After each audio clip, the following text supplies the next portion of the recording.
궁궐 앞 돌계단 위로 봄비가 한 번 스치고 지나갔습니다. 비가 지나간 자리는 유리처럼 번들거렸고 그 위로 비단 치맛자락들이 조심스레 발을 옮겼습니다. 초간택이 열리는 날 세자빈 후보로 모인 규수들은 하나같이 반짝였습니다. 머리에는 비녀가 촘촘히 꽂혀 있었고 손목에는 옥이 찰랑거렸고 옷감은 빛을 머금은 듯 고왔습니다. 사람들은 그 빛을 보며 안도했습니다. 그래야 궁궐답고 그래야 간택답고 그래야 왕실의 체면이 선다고 믿었기 때문입니다. 그런데 그 반짝임 사이로 마치 다른 계절에서 걸어온 듯한 사람이 하나 섞여 있었습니다. 그 여인은 누가 봐도 삼배였습니다. 누런 삼배 저고리는 오래 삶아낸 듯 색이 바랬고 소매 끝에는 꿰맨 흔적이 남아 있었습니다. 머리는 단정히 틀어 올렸으나 잔머리가 가볍게 흩날렸습니다. 그 순간 주변의 눈빛이 동시에 달라졌습니다. 비웃음이 시작되기까지는 한숨도 걸리지 않았습니다. 누군가는 기침을 가리며 웃었고 누군가는 대놓고 말했다. 저런 옷차림으로 간택을 오다니 부끄러움도 없는가. 그 말은 더 큰 말들을 불러왔습니다. 역적의 딸이라더라. 몰락한 집안이라더라. 저런 것이 세자빈이 되겠다고 왔다더라. 여인은 고개를 들지 않았습니다. 들지 않는다고 들리지 않는 것이 아니었지만 그녀는 애초에 오늘 자신이 무엇을 겪게 될지 알고 온 사람이었습니다. 다만 알고도 왔다는 사실이 사람들의 비웃음을 더 크게 만들었습니다. 그때 한쪽에서 누군가의 시선이 그녀에게 고정되었습니다. 그 시선은 비웃음이 아니었습니다. 눈보라 속에서 느꼈던 따뜻한 손, 목숨을 건져준 체온을 떠올리는 눈빛. 그 체온을 다시 떠올린 사람이 이 궁궐에 있었습니다. 그리고 그 사람이 바로 모든 운명의 문을 쥔 대왕대비였습니다. 여인의 이름은 채영이었습니다. 그러나 궁궐 사람들은 그 이름보다 낙인을 먼저 불렀습니다. 역적의 딸, 몰락한 집안, 불길한 피. 하지만 채영은 알고 있었습니다. 낙인은 사람의 입에서 태어나지만 진실은 하늘에서 살아남는다는 것을. 그걸 가장 먼저 알려준 사람이 채영의 어머니였습니다. 채영이 12살 되던 해 집안은 한순간에 무너졌습니다. 채영의 아버지 윤정국은 글을 읽고 붓을 잡던 사람이었습니다.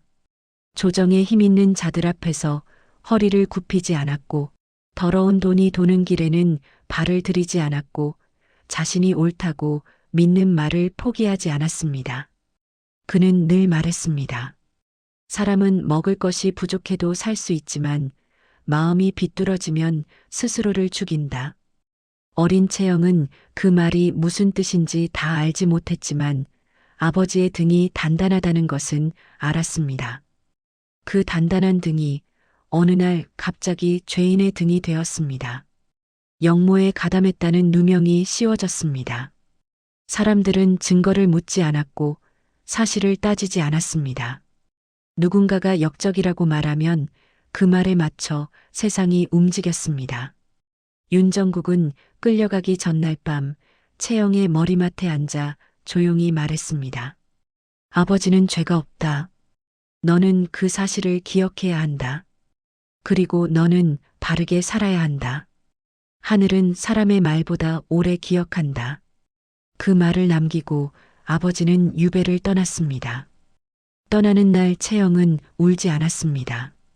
그러나 이듬해 유배지에서 병사했다는 소식이 들려왔을 때 채영은 그제야 울었습니다. 울음은 멈추지 않았고 어머니는 눈물을 닦아주다가 함께 무너졌습니다. 세상은 그 슬픔마저 빼앗았습니다. 역적의 아내, 역적의 딸. 사람들은 거래를 끊었고 도움을 주지 않았습니다. 그 가난은 굶주림보다도 깊었습니다. 어머니는 점점 마르고 점점 조용해졌습니다. 그리고 어느 날 어머니는 채영을 불렀습니다. 채영의 손바닥에 차갑고 작은 옥패 하나를 올려주었습니다. 연꽃 문양이 새겨져 있었습니다. 어머니는 숨을 고르며 말했습니다. 내 아버지는 충신이었다. 너는 그 말을 믿어야 한다. 연꽃은 진흙 속에서도 고와진다.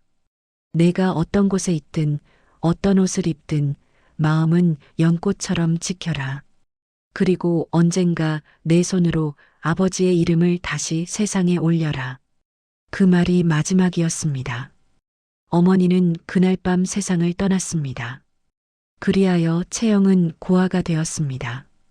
친척 집으로 보내졌지만 그곳은 구원이 아니었습니다. 친척들은 채영을 사람으로 대하지 않았습니다. 밥상에서는 늘 마지막이었고, 일은 늘 가장 무거운 것이었고, 실수하면 채찍보다 날카로운 말이 돌아왔습니다. 역적의 피가 흐르니 어쩔 수 없다는 소리도 들었습니다. 채영은 그 말에 대꾸하지 않았습니다. 그녀는 다만 살아남았습니다. 살아남는 것이 곧 어머니의 유언을 지키는 길이었기 때문입니다. 그런데도 채영은 마음을 잃지 않았습니다. 어떤 날은 장독대 옆에서 쓰러진 노파를 발견하고 물을 떠다 주었습니다. 어떤 날은 물동이를 깨뜨리고 울던 아이에게 자신의 물동이를 내주었습니다. 친척집 사람들은 혀를 찼습니다. 지 처지도 모르고 남을 돕는다고. 하지만 채영은 알고 있었습니다. 선행은 누가 알아주지 않아도 사람의 마음을 망가지지 않게 붙들어주는 마지막 끈이라는 것을. 운명은 겨울밤에 찾아왔습니다. 채영이 19이 되던 해 눈이 유난히 많이 내리던 밤이었습니다. 채영은 뗄나무를 하러 산에 올랐습니다. 눈보라가 몰아쳐 길이 흐려졌지만 뗄나무를 가져오지 못하면 그날 밤 식구들의 불평과 매질이 기다리고 있었습니다. 채영은 이빨을 꽉 물고 걸었습니다. 그때 산길 아래쪽에서 이상한 흔적이 보였습니다. 가마바퀴 자국이 눈 속에 반쯤 묻혀 있었고 그 끝에는 가마가 옆으로 쓰러져 있었습니다. 채영은 망설였습니다. 이 시대에 모르는 사람을 돕는 일은 위험했습니다. 잘못 끼어들었다가 누명을 뒤집었을 수도 있었습니다. 그러나 그 순간 가마 안에서 희미하게 들리는 신음이 채영의 발을 잡았습니다. 그녀는 조용히 다가갔습니다. 그리고 가마 안에서 늙은 여인을 발견했습니다. 얼굴은 새하얗게 질려 있었고 입술은 보랏빛으로 굳어가고 있었습니다. 옆에는 넘어져 쓰러진 내관 하나가 있었지만 숨이 붙어 있는지조차 알 수 없었습니다. 채영은 결정을 내렸습니다. 그녀는 자신의 쓰개치마를 풀어 노부인의 몸을 감싸고 근처의 나뭇가지를 꺾어 작은 바람막이를 만들었습니다. 그리고 노부인의 손을 잡고 자신의 체온을 나눠주었습니다. 그 밤은 길었습니다. 눈은 끊임없이 내렸고 바람은 살을 찢었고 채영의 손도 발도 감각이 사라졌습니다. 그러나 채영은 노부인의 손을 놓지 않았습니다. 이 손을 놓으면 한 사람의 목숨이 사라질지 모른다고 생각했기 때문입니다. 새벽이 가까워지자 노부인의 숨이 조금씩 고르게 변했습니다. 그제야 채영은 조용히 일어섰습니다. 누가 누구인지 묻지 않았고 보답을 바라지 않았습니다. 그리고 산길을 내려가려는 순간 품속에 있던 옥패가 빠져나가 눈 속에 떨어졌습니다. 채영은 그것을 알아채지 못했습니다. 너무 추워 손끝 감각이 사라져 있었기 때문입니다. 그로부터 며칠 후 조정은 들썩였습니다. 대왕대비께서 눈보라 속에서 변을 당하실 뻔했으나 누군가의 도움으로 살아났다는 소문이 퍼졌습니다. 궁궐은 즉시 은인을 찾기 시작했습니다. 내관들은 산길을 뒤졌고 마을을 뒤졌고 그날 밤을 기억하는 사람을 찾았습니다. 하지만 은인은 나오지 않았습니다. 그때 내관 하나가 눈 속에서 주운 옥패를 대왕대비께 바쳤습니다. 대왕대비는 그 옥패를 보는 순간 숨이 멎는 듯 했습니다. 연꽃 문양, 익숙한 조각, 손에 닿는 차가운 감촉까지도 기억 속에 남아 있었습니다. 그것은 10세 전 자신을 구해준 한 선비에게 하사했던 것이었습니다. 그 선비의 이름은 윤정국. 그리고 그는 역적으로 몰려 죽은 사람. 대왕대비는 옥패를 쥔 채 한동안 말이 없었습니다. 하지만 그 침묵 속에서 대왕대비는 결심했습니다. 이번에는 침묵하지 않겠다고.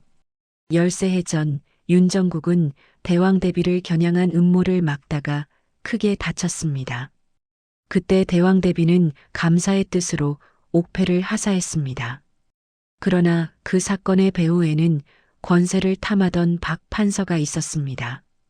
윤정국이 살아있는 한 자신의 죄가 드러날까? 두려웠던 박 판서는 조작된 증거와 거짓 증언을 엮어 윤정국을 역적으로 몰았습니다. 대왕대비는 그 사실을 어렴풋이 알고도 조정의 균형과 왕실의 안전을 핑계로 침묵했습니다. 그 침묵은 윤정국의 죽음을 막지 못했습니다.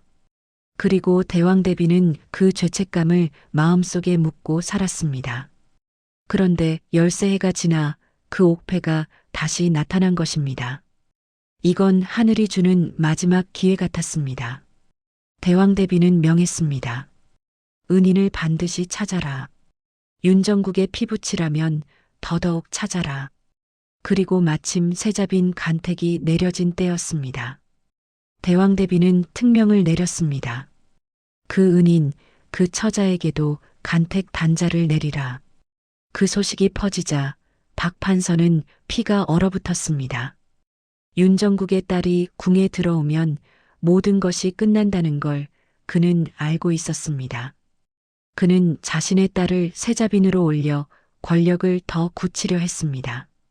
그런데 윤정국의 딸이 간택에 참여한다면 대왕대비의 마음이 흔들릴 것입니다. 박 판서는 즉시 움직였습니다. 궁 안의 내관 최 씨를 불러 지시했습니다. 그 아이가 간택장에 나오지 못하게 하라. 옷을 망가뜨리든 길을 막든 어떤 수를 써서라도.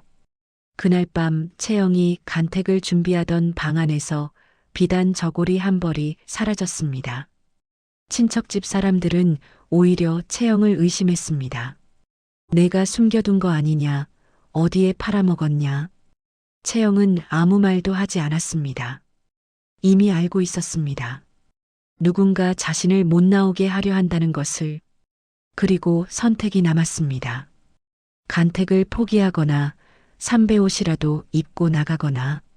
채영은 옥패를 만지며 속으로 말했습니다. 어머니, 아버지, 제가 오늘 도망치면 우리 집안은 영원히 역적으로 남습니다. 제가 오늘 버티면 진실이 길을 찾을지도 모릅니다. 그래서 채영은 삼배 옷을 입고 궁궐로 향했습니다. 그리고 초간택의 돌계단 위에서 세상의 비웃음을 정면으로 받았습니다. 초간택은 격식이었습니다. 겉으로는 예의와 품위를 보는 자리라 했지만 실상은 집안의 힘을 가늠하는 자리이기도 했습니다.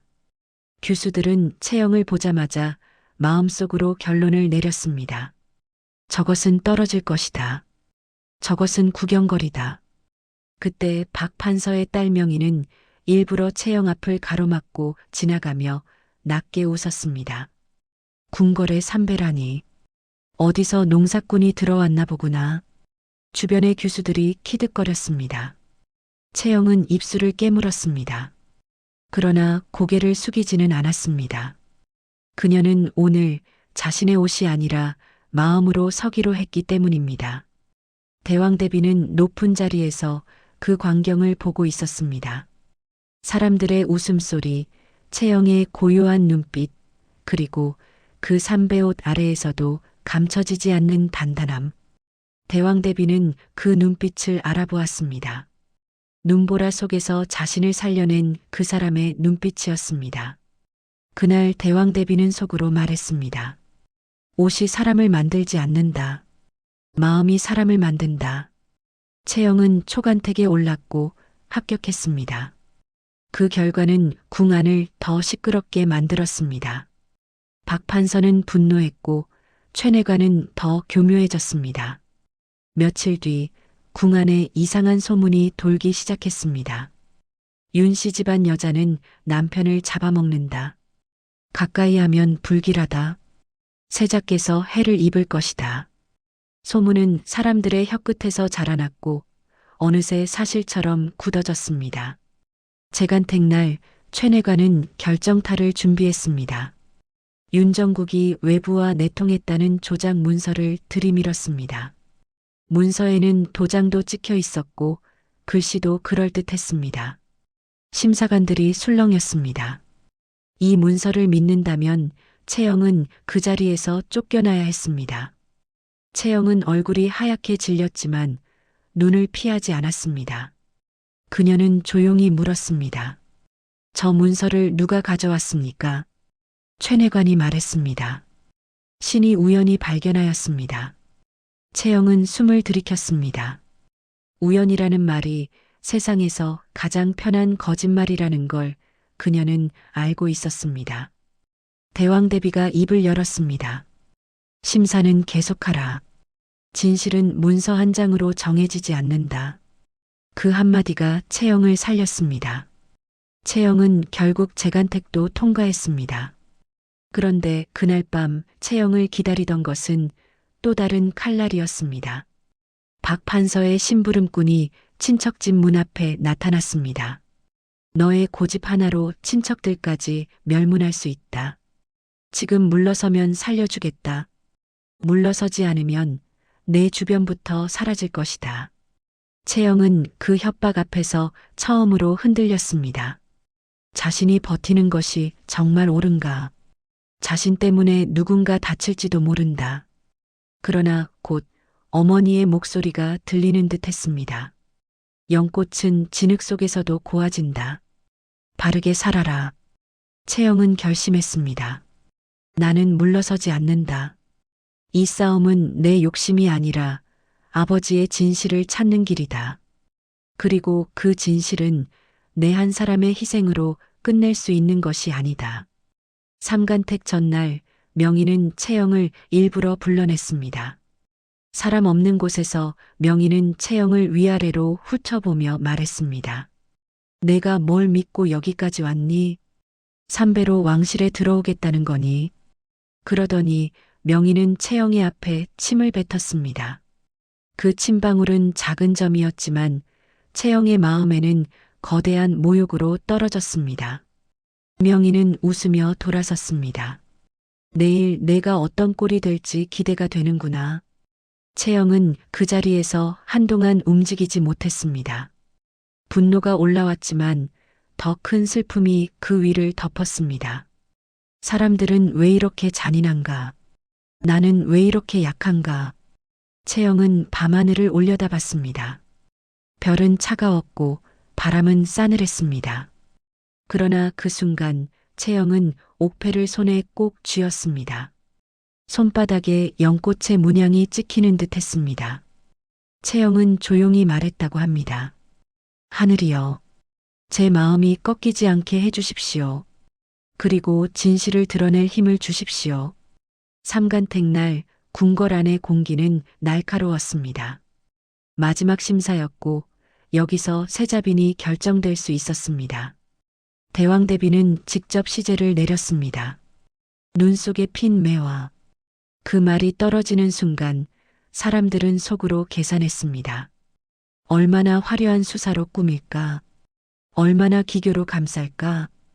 교수들은 붓을 들고 기세 좋게 글을 썼습니다. 채영은 한참 붓을 들지 않았습니다. 그녀는 눈보라 속 밤을 떠올렸습니다.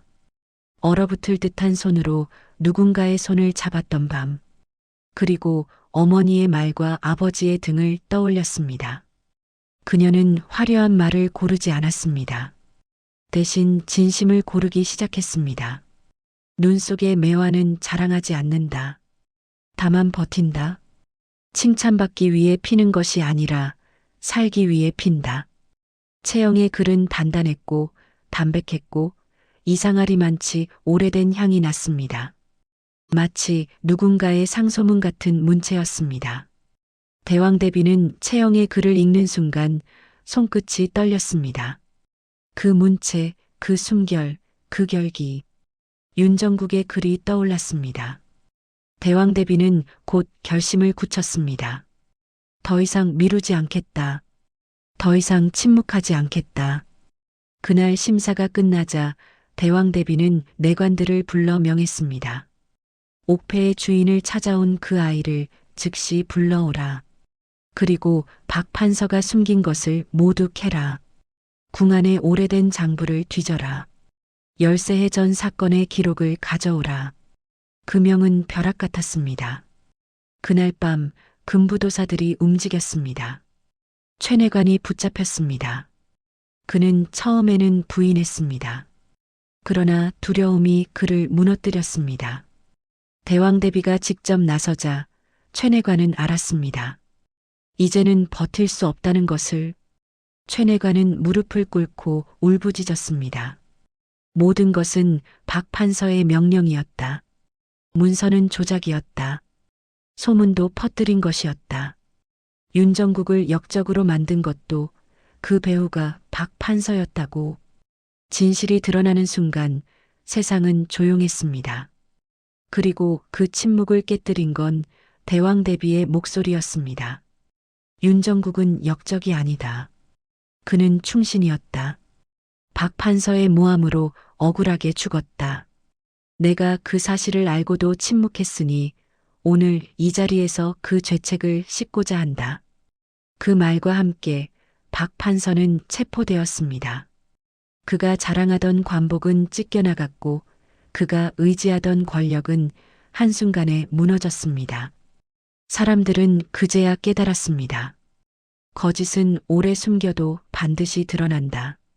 채영은 그 모든 광경을 보며 숨을 깊게 내쉬었습니다. 아버지의 이름이 마침내 하늘 아래 다시 올라왔습니다. 채영은 눈물을 삼켰습니다.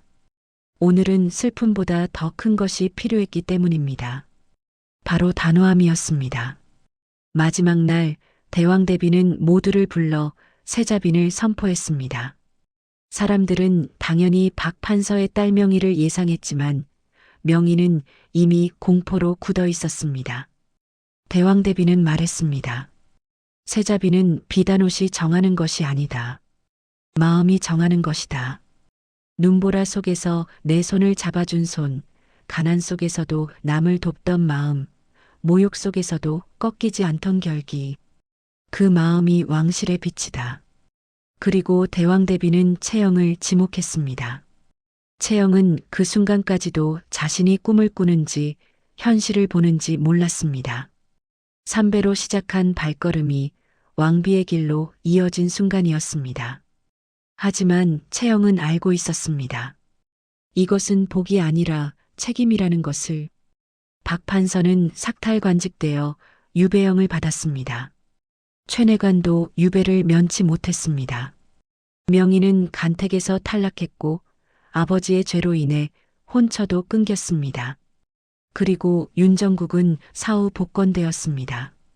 역적의 오명은 벗겨졌고 충신으로 기록되었습니다. 고향 마을에는 정려가 내려졌습니다. 채영을 괴롭히던 친척 또한 찾아와 떨리는 목소리로 용서를 빌었습니다. 우리가 어리석었다. 우리가 비겁했다. 채영은 오래도록 그들을 바라보다가 조용히 말했습니다. 용서는 제가 하는 것이 아니라 제가 앞으로 어떻게 사느냐로 증명할 일입니다. 그리고 채영은 궁에서 세자빈 수업을 받기 시작했습니다. 가래를 올린 뒤 채영은 세자와 함께 별궁에서 지냈습니다. 그 삶은 평탄하지 않았습니다. 궁 안에는 언제나 권력 다툼이 있었고 시기와 질투가 있었고 사람을 쓰러뜨리려는 음모가 있었습니다. 하지만 채영은 그때마다 옥패를 떠올렸습니다. 연꽃은 진흙 속에서도 더러워지지 않는다. 그녀는 자신이 권력에 물들지 않도록 경계했습니다. 왕비가 된 뒤 채영은 특히 억울한 자들의 신원을 풀어주는데 힘썼습니다. 누명으로 유배간 이들의 기록을 다시 들여다보게 했고 억울하게 죄를 뒤집어 쓴 이들의 사건을 재심하게 했습니다. 사람들은 처음에는 수군거렸습니다. 왕비가 왜 그런 일에 관심을 두느냐? 그러나 시간이 지나자 백성들은 알게 되었습니다. 왕비가 그 길을 택한 이유는 단 하나였다는 것을. 백성들은 채영을 어질고 덕 있는 왕비라 불렀습니다. 그리고 그 이야기는 전설이 되어 내려왔습니다. 아무것도 바라지 않고 베푼 선행이 가장 큰 복을 부른다는 것. 진실은 숨겨도 하늘은 안다는 것. 충신의 이름은 결코 땅에 묻히지 않는다는 것. 그리고 마지막으로 덕은 비단옷에 있지 않고 마음에 있다는 것. 혹시 지금 여러분도 비슷한 마음입니까? 내가 너무 초라한가? 내가 너무 늦었나? 내가 너무 부족한가? 누군가 나를 비웃고 있나? 여러분, 옷이 인생을 결정하지 않습니다. 마음이 인생을 결정합니다. 오늘 내가 삼배일지라도 내 마음이 연꽃이라면 내 인생은 반드시 길을 찾습니다. 이제 여러분에게 부탁드리고 싶습니다. 이 이야기가 마음에 남았다면 좋아요와 구독, 알림 설정으로 함께 해주세요.